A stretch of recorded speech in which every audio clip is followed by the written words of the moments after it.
विद्या जीवन में बढ़ जाएगी, यश बढ़ेगा, बल बढ़ेगा, ये चारों चीजें बढ़ती हैं। शौनकादि ऋषि आयु में जो बड़ी लंबी लंबी आयु के हैं, लेकिन युवा संत सूत जी महाराज जब व्यासपीठ पर विराजमान होते हैं तो उनको प्रणाम करते हैं, वंदन करते हैं और फिर कहते हैं, भगवान अज्ञान ध्वांत विध्वंस कोटि सूर्य समप्रभ सूताख्या हि कथा सारम मम कर्ण रसायनम। अज्ञान रूपी अंधकार से हमारा हृदय व्याप्त हुआ, घनघोर अंधकार छाया हुआ, और आपकी जो आभा प्रभा है, आपका जो ओज तेज है, वो कोटि सूर्य समप्रभा, करोड़ों करोड़ों सूर्यों के समान आपकी आभा प्रभा है। क्यों? एक सूर्य के समान आभा प्रभा होती तब बात नहीं बन गई थी क्या? बोले नहीं नहीं, एक जन्म का अज्ञान नहीं है ना, जन्म जन्मांतर का अज्ञान, जन्म जन्मांतर का मोह, जन्म जन्मांतर की विद्या हमारे संग लगी हुई है। उस जन्म जन्मांतर के अज्ञान को हटाने के लिए जो अध्यात्म की ज्योति होगी, उस अध्यात्म की ज्योति में इतना प्रकाश होना चाहिए, कोटि सूर्य समप्रभा, करोड़ों करोड़ों सूर्यों के समान उसकी आभा प्रभा होनी चाहिए। इसलिए सूत जी महाराज सूताख्या हि कथा सारम, कथा नहीं, कथा सारम, कथा का सार, कथा का निचोड़। कथा तो बहुत सारी है, इतनी कथाएं हैं कि जीवन भर सुनते रहें तो पूरी न सुन पाए। आप कथाओं का निचोड़ मात्र बता दो, कथा सार मात्र बता दो। इस कथा का सार क्या है? मम कर्ण रसायनम, हमारे कर्णों के लिए वह रसायन है। कथा मधुर है, कथा अमृत है, कथा कटु नहीं है मेरे भाई बहन, रसायन है। शौनकादि ऋषि ने कहा, भक्ति ज्ञान विरागात्तो विवेको वर्धते महान माया मोह निरासश्च वैष्णवे क्रियते कथम। कैसे भक्ति जागृत होगी, कैसे ज्ञान जागृत होगा, कैसे वैराग्य जागृत होगा? वैष्णवजन क्या करते हैं इन सबको जागृत करने के लिए? कैसे हमारे जीवन में वह विवेक जागृत हो, विवेको वर्धते महान, कैसे वह महान विवेक जागृत हो? माया मोह निरासश्च, इस माया का ह्रास कैसे होगा भगवान? क्या करते हैं वैष्णव जन इसके लिए? क्योंकि अब तो कलयुग आ गया है ना। यह घोरे कलौ प्राप्तो जीवश्चासुरतांगता, जीव मात्र असुरता को प्राप्त हो गए। सुर तो जीवन में है ही नहीं, असुर, असुरता आ गया। माँ नहीं, मात पिता नहीं सेवा, कोई माँ की सेवा नहीं, कोई पिता की सेवा नहीं, कोई वृद्धजनों के प्रति, गुरुजनों के प्रति कोई आदर का भाव नहीं। ऐसे आसुरी वृत्ति जो हमारी हो गई है, उसका ह्रास कैसे होगा? क्लेशा क्रांतस्य तस्यैव, अविद्या अस्मिता राग द्वेष अभिनिवेश से पंच क्लेश से आक्रांत हुआ है प्राणी, कैसे मुक्त होगा? शोधने की प्राय श्रेय साम्य बहुत श्रेय पावना नाम च पावनम, और श्रेष्ठ में श्रेष्ठ, पवित्र में पवित्र तो हो, लेकिन उसके साथ साथ कृष्ण प्राप्ति करम, कृष्ण की प्राप्ति करा दे, उस कृष्ण की अनुभूति करा दे। कृष्ण प्राप्ति करम शश्वत साधनम तद्वदाधुना, ऐसा आप कोई साधन बताइए ना भगवान।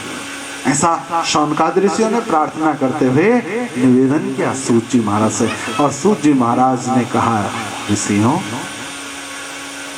काल ब्याल मुख ग्रास त्रास निर्नास हे तवे। काल रूपी ब्याल के मुख के ग्रास बने हुए हैं हम सब। जैसे सांप मेंढक को पकड़ लेना, अभी सांप ने खाया नहीं, मेंढक को पकड़ के रखा है, और मेंढक कोई पतंगा देखे, उस पतंगे को खाने के लिए जीवा उसके लपलपाने लगे, उसको खाने लगे, वो भूल जाता है कि मैं मौत के मुंह में बैठा हूं। ऐसे हम सब मौत के मुंह में बैठे। भाई मेरे ध्यान देना, पल पल एक श्वास आ रही है, जीवन आ रहा है, जीवन स्थिर हो रहा है, और उस श्वास के जाने के साथ ही हम मृत्यु को प्राप्त हो रहे हैं। एक एक श्वास जा रही तो एक एक श्वास घट रही है, एक एक श्वास में हमें मृत्यु प्राप्त हो रही है। हम समझ नहीं रहे इस बात को। काल प्याल मुखग्रास त्रास निर्नास है तवे। और ये जो मृत्यु का भय है कि वो सांप कब उसे दबोच ले, ये काल मौत, जो मौत हम सबको अपने जबड़े में बिठा करके बैठी है और एक एक श्वास जा रही है, हम समझ नहीं रहे हैं। हम फिर भी समझ रहे हैं ये और प्राप्त हो जाए, ये और प्राप्त हो जाए, ये और प्राप्त हो जाए। आत्मकल्याण के लिए कोई चिंतन नहीं, कोई मनन नहीं, कोई साधना नहीं, तो कैसे हमारा कल्याण होगा? कैसे इससे हम त्रास पाएंगे, कैसे त्राण पाएंगे? एक साधना है मात्र, क्या? श्रीमद्भागवतम शास्त्रम, केवल श्रीमद्भागवत महापुराण। और फिर बहुत जरूरी बात कही, कलौ कीरेण भाषितम्। अब देखो, कह दिया है केवल एक साधन, श्रीमद्भागवत महापुराण। काय के लिए? मृत्यु भय से बचने के लिए, मृत्यु से बचने के लिए नहीं मेरे भाई बहन, ध्यान देना। ऐसा नहीं समझना कि भागवत जी की कथा सुनने के बाद मृत्यु प्राप्त नहीं होती। मृत्यु भय, मृत्यु है क्या ये समझ में आ जाता है। मृत्यु कुछ है ही नहीं, मृत्यु का स्वरूप पता लग जाता है। भागवत जी से श्रीमद्भागवतम शास्त्रम, और सतयुग में नहीं, द्वापर में नहीं, ऐसा कोई याग योग जप तप ऐसा कोई साधन नहीं बताया कि आपने वो साधन किया और उसके बाद लाभ नहीं प्राप्त हुआ और फिर आप दावा ठोक दो साहब आपने बताया था ऐसा ऐसा करना, हमने किया, हमें तो लाभ मिला नहीं। ना ना ना, कलयुग के लिए, इसलिए कलौ कहा, कलौ कीरेण भाषितो। इस कलयुग में कीरेण सुखेन भाषितम उत्तम, इस कलयुग में ही कहा है और कलयुग के लिए ही कहा है, सतयुग के लिए नहीं मेरे भाई बहन, द्वापर युग के लिए नहीं, द्वापर युग के प्राणियों के लिए नहीं, किन के लिए? कलयुग के प्राणियों के लिए। एतस्मात् अपरम किंचित् मनः शुद्धेन वेद्यते। दूसरा कोई साधन नहीं है जो मन को हमारे शुद्ध कर सके, कोई साधन है ही नहीं दूसरा। ध्यान देना, एतस्माद् अपरम किंचित् मनः शुद्धेन विद्यते। पर सौभाग्य देखो, जन्मांतरे भवेत् पुण्यम, जन्म जन्मांतर के पुण्य पुंज जब प्रकट हुए तब तदा भागवतम लभे, तब ये भागवत जी की चर्चा प्राप्त होती है। अच्छा महाराज, हाँ हाँ, ऋषियों, ये जो मृत्यु भय है ना, ये मृत्यु भय लग गया था राजर्षि परीक्षित को। सूत जी कथा सुना रहे हैं। ऋषि कुमार ने शाप दे दिया था, इति लंघित मर्यादम तक्षकः सप्तमे हनि दंशते स्म कुलांगार नोदितो में ततद्रुहम। जिसने मेरे पिता का अपमान किया, आज से 7वें दिन तक्षक नाग आएगा, उसे डसेगा और उस राजा को मृत्यु भय लगेगा। मृत्यु आएगी नहीं, क्या लगेगा? मृत्यु भय। और परीक्षित जी ने सब कुछ छोड़ा, सीधे गंगा जी के तट पे आ गए। बाबा सुखदेव ने कृपा करी, सदगुरुदेव भगवान प्रकट हो गए और सदगुरुदेव भगवान ने प्रकट हो करके राजर्षि परीक्षित को कथा सुनाने प्रारंभ की। कि देवता आ गए देवराज इंद्र को आगे करके, अमृत का घड़ा लेकर के रख दिया, प्रणाम किया। एवं विनिमय राज्ञे सुधाराज्ञा प्रपीयता। गुरुदेव प्रणाम। हमने तो जैसे ही सुना ना कि राजर्षि परीक्षित को सांप लगा है, हम तो दौड़े दौड़े आ गए अमृत का घड़ा लेकर के, इसको पिला दो, परीक्षित को अमर हो जाएगा। प्रपास्यामो वयम सर्वे। तुम क्या चाहते हो? बोले हम सब पीना चाहते हैं। क्या? तो श्रीमद् भागवतामृतम। मुझे इसको दे रहे हो ना राजा को, इसको न दो, ये हमें दे दो। ऐसा कहा देवताओं ने। गुरुदेव भगवान को राजर्षि परीक्षित बैठे हुए हैं, गुरुदेव भगवान व्यासपीठ पर विराजमान हुए और देवताओं ने कहा इसको अमृत पिला दो और हमें भागवतामृत पिला दो। पिलाया? नहीं पिलाया, डांट लगाई। क्व सुधा क्व कथा लोके क्व काच क्व मणिर्महान। अरे कहाँ तुम्हारा ये कांच, ये स्वर्ग का सुधामृत और मेरा ये हरि कथामृत मणि, इससे तुम तुलना करना चाहते हो? भागो यहाँ से। डांटा। अभक्तांश्च विज्ञाय। अभक्त जान करके उन देवताओं को न ददौ स कथामृतम। बाबा सुखदेव ने पान नहीं कराया मेरे भाई। नहीं लगा कथा पंडाल में देवताओं का बीजा, भगा दिया बाबा सुखदेव ने। ये बाबा सुखदेव जैसे फक्कड़ को आकर के कोई प्रलोभन देना चाहते हैं देवता की महाराज, कहाँ मृत्यु लोक में तुम कथा प्रवचन कर रहे हो? चलो स्वर्ग में चलो, देवराज इंद्र की गादी पर बैठो, वहां से कथा प्रवचन करो। बाबा सुखदेव परमहंस हैं। आज के से हम जैसे वक्ता नहीं है मेरे भाई बहन, ध्यान देना। हम तो बड़े कपटी हैं ना, हम भगवान के नाम का आश्रय लेकर के अपना प्रचार कर रहे हैं, जबकि हमारा जीवन होना चाहिए था, हमारा शरीर होना चाहिए था माध्यम, कि शरीर के द्वारा भगवान के नाम का प्रचार हो सके, इस शरीर के द्वारा भगवान के नाम का गुणगान हो सके, इस शरीर के द्वारा भगवान के नाम रूप लीला धाम की चर्चा हो सके।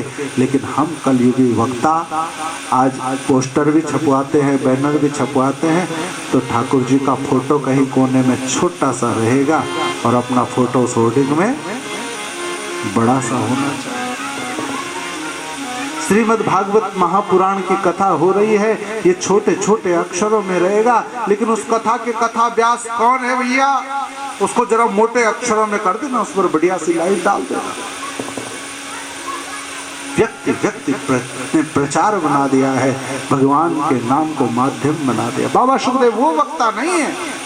बाबा सुखदेव को तो जैसे ही प्रलोभन दिया गया, शिष्य रूपी प्रलोभन जैसे ही मिलता है, संपदा रूपी प्रलोभन जैसे ही देवताओं के द्वारा मिलता है, धनवानों की का धन, सत्ताधारियों की सत्ता जब प्रलोभन देती है, बाबा सुखदेव जैसे निर्मोही संत को, फक्कड़ बाबा को ठुकरा देते एक मिनट में। जाओ भागो, तुम पात्र नहीं हो।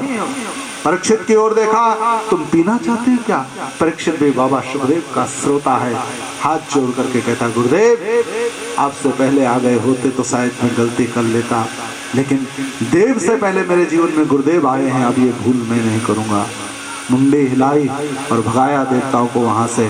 फिर परीक्षित को सुनाया, और जब देवताओं ने जाकर के ब्रह्मा जी से शिकायत की ना कि हमें नहीं पिलाया, तो ब्रह्मा जी ने तराजू में तोला।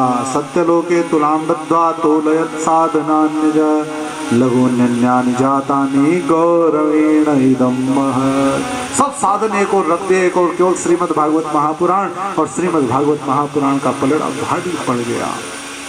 ऐसा दिव्य यह ग्रंथ 7 दिन में क्यों सुने? बोले 7 दिन में सप्ताह की एक विधि है जो नारद जी ने प्रारंभ की श्रोता के रूप में और सनकादिक ऋषियों ने सुनाई।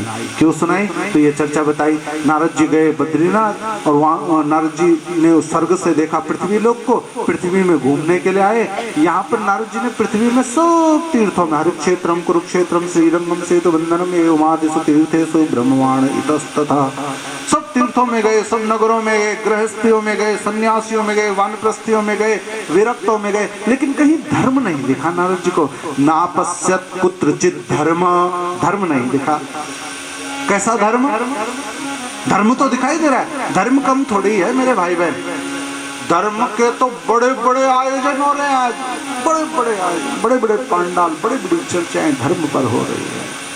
लेकिन ऐसा धर्म जो मनः संतोषकारकम, संतुष्टि जो प्रदान करे, मन को शीतलता, जीवन में शांति, ऐसा धर्म नारद जी को नहीं दिखा। नापश्यत कुत्रचित धर्म मनः संतोषकारकम। धर्म तो हम अपने जीवन में खूब लिए हुए हैं, लेकिन शांति सबको चाहिए, लेकिन शांति के लिए मार्ग क्या होना चाहिए, इसके लिए कोई प्रयास नहीं, कोई त्याग नहीं। त्याग नहीं करोगे तो शांति मिलेगी कैसे? एक एक पग भूमि को हम जब त्यागते हैं ना, इस पाँव ने ये पाँव टिका, इसने भूमि को त्याग दी, अब ये आगे बढ़ा, ये भूमि को फिर त्याग दिया। एक एक पाँव जब पीछे भूमि को हम त्यागते रहते, तब हम एक एक पाँव आगे बढ़ते रहते। अपने जीवन में हम शांति चाहते हैं, अपने जीवन में हम धर्म चाहते हैं, अपने जीवन में हम थोड़ा थोड़ा आध्यात्मिक उन्नति को प्राप्त होना चाहते हैं, तो अपने जीवन में थोड़ा सा त्याग तो हमें स्वीकार करना पड़ेगा। क्योंकि गीताकार ने कहा त्यागात् शांतिरनंतरम, जीवन में त्याग लाओ तो तब शांति मिलेगी ना। ध्यान देना मेरे भाई बहन, हमारे जीवन में अतिरिक्त क्या हो रहा है, उस अतिरिक्त को हम थोड़ा थोड़ा थोड़ा थोड़ा छोड़ना आज से प्रारंभ कर दे। जिसकी आवश्यकता नहीं है ना, और फिर भी हमने उसे संजो करके रखा हुआ है, संभाल करके रखा, आवश्यकता उसकी कुछ नहीं है, लेकिन उस पर हमारा मोह टिका हुआ है कि नहीं नहीं छोड़ना कैसे, अपना है, नहीं नहीं फेंकना कैसे, ये तो अपनी चीज है। घर के अंदर पन्नियां भी हम फेंकते नहीं है, पन्नियों को भी संभाल करके रखते। थोड़ा थोड़ा अतिरिक्त जो आपके पास है उसको त्यागना प्रारंभ करो, त्यागना प्रारंभ करो, और ये त्याग